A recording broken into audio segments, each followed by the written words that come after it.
Eu estive semana passada lá na Clínica Boa Saúde, é onde atende o Dr. Matheus Amaral. Ele é urologista e também professor da UNP, e nos recebeu para falar sobre o Novembro Azul. Chama a atenção dos nossos ouvintes, homens principalmente, que é uma campanha dedicada à saúde do homem, de prevenção do câncer de próstata, que traz essa entrevista. O Dr. Matheus trouxe informações muito importantes e merece a atenção dos nossos ouvintes quanto a essa campanha que nós estamos, agora no mês de novembro. Se o outubro foi dedicado à prevenção do câncer de mama, outubro rosa, novembro é azul, e agora o foco é contra o câncer de próstata, que atinge muitos homens, como afirma na entrevista o Dr. Matheus Amaral. Vamos então conferir essa nossa entrevista, que foi realizada semana passada lá na Clínica Boa Saúde com o urologista Dr. Matheus Amaral. Olá, gente, estamos aqui na Clínica Boa Saúde. Eu estou ao lado aqui do Dr. Matheus Amaral, que é urologista, professor da UNP, que gentilmente reservou um tempo da sua agenda apertada para conversar conosco, para falar sobre uma campanha muito importante. Inclusive, eu estou aqui de azul, novembro é azul, essa campanha de conscientização contra o câncer de próstata. A gente chama a atenção da sociedade, mas em especial dos homens que estão nos acompanhando agora, que estão ligados nas nossas redes sociais, mas você que está nos ouvindo também através do rádio. Antes de mais nada, doutor, primeiro é uma alegria tê-lo aqui conosco, participando da nossa programação e falando sobre um momento tão importante que é essa campanha do Novembro Azul. Eu já emendo com a primeira pergunta, já começo perguntando o que é essa campanha, o que é o Novembro Azul. Bem-vindo. Primeiramente, agradecer aí o convite, doutor Rocha aí, nos convidou para falar um pouco aí da prevenção, do Novembro Azul, e do que precisa ser feito realmente aí esse mês. Então, falando do Novembro Azul, mais específico, é um programa nacional, de atenção voltada à saúde do homem, com o principal enfoque no diagnóstico precoce do câncer de próstata, que é isso aí, é o nosso foco principal da nossa conversa. E o que é a próstata, doutor? A próstata é um órgão do sistema reprodutor masculino, que é responsável pela produção aí de 70% do líquido que vai compor o sêmen. Então, essa é a principal função da próstata, no caso do homem. O câncer de próstata, ele aparece, a gente tem muita frequência. Qual a incidência desse problema entre os homens, no geral, os homens brasileiros? Hoje, dados do INCA, são diagnosticados em torno aí de 70 mil novos casos por ano de câncer de próstata. Por isso, é da nossa preocupação, exatamente pela frequência. Sabemos que nos homens, o câncer de próstata é o mais frequente, perdendo apenas pelos cânceres de próstata de pele não melanoma, mas é o mais frequente nos homens. E é o segundo que mais mata, perdendo apenas para o câncer de pulmão. 20% dos diagnósticos de câncer de próstata nos homens, eles vão morrer da doença. Então, 20% de quem tem câncer de próstata vai morrer da doença, que é o que a gente não quer. Lembrar que na fase inicial da doença, do câncer de próstata, é uma doença que não dá sintomas, ou seja, o paciente tem a doença e não sabe que tem, porque ele é de crescimento lento. Então, a nossa preocupação é realmente que procure o seu médico. Existe uma faixa etária com maior prevalência entre os homens? Sim, com certeza. A nossa orientação, principalmente, é aí a questão do fator de risco para o câncer de próstata, que a gente sabe que é hereditariedade, ou seja, quem tem histórico de câncer de próstata na família, esses pacientes eles devem procurar o seu médico urologista mais cedo, em torno aí dos 45 anos. Por quê? Porque se você tem, por exemplo, um paciente que teve um parente que teve um câncer de próstata na família, ele aumenta a sua incidência em relação à população geral em torno de 2 vezes mais de ter o mesmo problema. E isso é proporcional. Quanto mais parentes de primeiro grau que teve câncer de próstata, maior a frequência desse paciente ele ter o mesmo problema. Por isso que a prevenção começa aos 45 anos, ou seja, antes.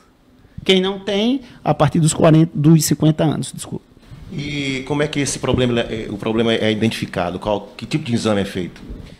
Os exames que realmente todos já sabem, né? O exame do toque retal, que é um exame rápido, é um exame indolor, que existe muito tabu em cima disso, né? Mas que as próprias esposas, elas aconselham seus maridos que procurem o seu médico, né? E eles veem como a incidência é muito grande, então eles mesmos se preocupam. Então esse tabu ele vem sendo quebrado, sabendo que é um exame realmente que não tem maiores morbidades para os pacientes. Associadamente ao exame do toque retal, a gente também faz o exame do PSA, que é um exame do sangue, que quando ele dá elevado, a gente tem uma forte suspeita que esse paciente pode ter aí um diagnóstico de câncer de próstata, ou uma alteração também no toque retal, ou um ou outro, ou os dois podem estar alterados. Quando esse evento acontece, a gente lança a mão aí da biópsia da próstata, que é o exame confirmatório e que vai dizer se esse paciente tem o câncer ou não. Esse problema também ocorre na juventude, doutor, e quando isso ocorrer, é um fator que dificulta ainda mais, porque não é uma idade que é indicada o toque retal, por exemplo, e, enfim, qual é a orientação que o senhor passa, qual a informação para os jovens também? Eles devem ficar atentos quanto a isso? Essas orientações é exatamente o que eu falei anteriormente, a partir dos 45 anos. Então, é muito que a gente falava que o câncer de próstata é um câncer da terceira idade, ou seja, a frequência nos pacientes idosos são muito mais prevalentes. Então, realmente, aí nessa situação, não há necessidade de pacientes abaixo de 45 anos estar realizando o toque retal ou PSA. O indicativo, o nosso protocolo, é a partir dos 40 anos, 45 anos. Quem tem histórico familiar é da raça negra ou é obeso, e a partir dos 50 anos, realização do toque retal e o PSA anualmente para toda a população geral. A gente escuta sempre falar do tabu que existe em torno desse exame, do toque retal. O senhor que está trabalhando diariamente com isso. Avançamos nesse sentido, doutor? Os homens estão mais abertos, estão procurando o médico com mais frequência? Qual é a sua avaliação? Cada ano que se passa, né, a gente vê aí a questão aí da própria divulgação da imprensa, né, em relação aí ao Novembro Azul, como teve em relação também ao Outubro Rosa, para a prevenção do câncer de mama, pela prevalência, né? Então, a gente realmente vê que os pacientes estão procurando mais. Isso é até visto no próprio consultório médico, né? A procura, a preocupação que esses pacientes têm em procurar seu médico a fim de realizar seus exames. Esse período pandêmico, esse período em que as pessoas estiveram isoladas, afastadas muitas vezes dos consultórios, enfim, atrapalhou um pouquinho? Sim, muito deles realmente necessitava fazer os exames, mas realmente por esse período aí de pandemia, que inclusive eu acho justo, né, eles realmente ficaram mais recatados em procurar seu médico. Mas aí a gente vê aí com a queda, com a questão da vacinação, esses pacientes voltando para o consultório médico. Uma vez diagnosticado, como é que funciona o tratamento contra o câncer de próstata? Vai depender muito do estadiamento da doença, né? Então, se a doença é descoberta já no início, tá? Podemos tratar esse paciente com a vigilância ativa, ou seja, com apenas observação, com exames de rotina, PSA, toque retal, ressonância de próstata. São casos em que o câncer de próstata é muito indolente, ou seja, é muito bonzinho. Então, cabe nessa situação o tratamento apenas de observação, que a gente chama de vigilância ativa. Quando não essa situação, mas ainda está a doença localizada na próstata, nós também podemos propor a cirurgia da próstata, que é a prostatectomia radical, que ela pode ser uma cirurgia feita aberta, né, de corte, que a gente chama, a cirurgia por vídeo laparoscópica, e a cirurgia da prostatectomia radical via robótica, que ainda não dispomos aqui na nossa cidade, mas é uma coisa para um futuro muito próximo. Então, essa segunda terapêutica, né, para a doença localizada, a cirurgia. E a terceira, a radioterapia, que é através de radiação, que a gente também pode propor para o paciente. Existem recomendações de hábitos na rotina do ser humano para que ele evite problemas no futuro com a próstata? Sim, com certeza. É uma pergunta importante, tá certo? Os hábitos alimentares, o cuidado com a saúde, né? Evitar o tabagismo, né? Evitar o sedentarismo, né? E realmente procurar hábitos de vida saudável. Tanto alimentar como a questão da atividade física na rotina, tudo isso aí vai ser propenso a dificultar que esse paciente tenha câncer de próstata. Gente, é o seguinte, no rodapé do nosso vídeo tem aqui o endereço da Clínica Boa Saúde, o telefone para você entrar em contato ou procurar pessoalmente, vir até a clínica para obter informações com relação aos dias que o Dr. Matheus Amaral atende aqui em Santa Cruz, aqui na Clínica Boa Saúde. Doutor, quero deixá-lo à vontade para as suas considerações finais.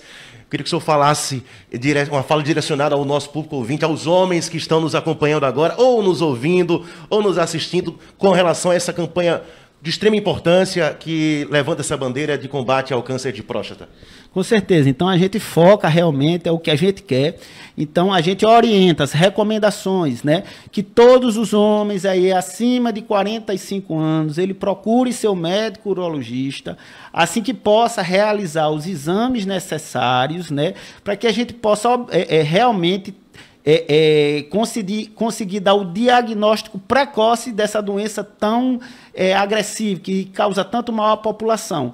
Então, eu oriento que esses pacientes aí realmente, acima de 45 anos, procurem realmente seu médico, a fim que a gente possa dar esse diagnóstico precoce e tratar e curar esses pacientes.